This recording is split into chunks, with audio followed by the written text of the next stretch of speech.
حیات اولیاء اللہ کے بارے میں اہل سنت کا کیا عقیدہ ہے؟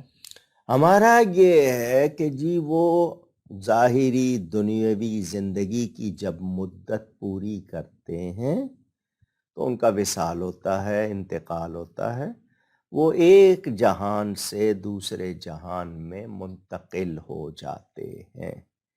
اس کے بعد اولیاء اللہ کی زندگی برزخی حیات ہے، انبیاء کی حقیقی حیات ہے۔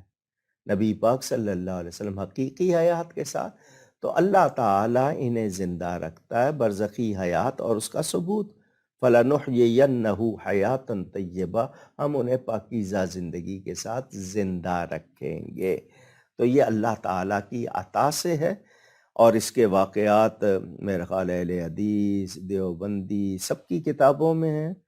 اور کتنی قبریں کھلیں، تھانوی صاحب نے لکھا، دیکھا تو ایک قبر میں بیٹھے قرآن پڑھ رہے تھے، انفاس العارفین میں حضرت شاہ ولی اللہ نے، اور میں نے اپنی کتاب قبر کے احکام اور آداب میں بہت سے واقعات نقل کیے ہیں۔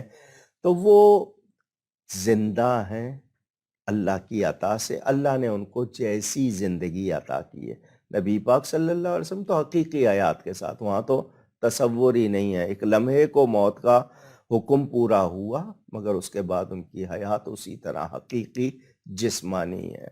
اولیاء کی حیات اللہ کی عطا سے ان کو برزخی حیات ملتی ہے، وہ برزخ میں زندہ ہے۔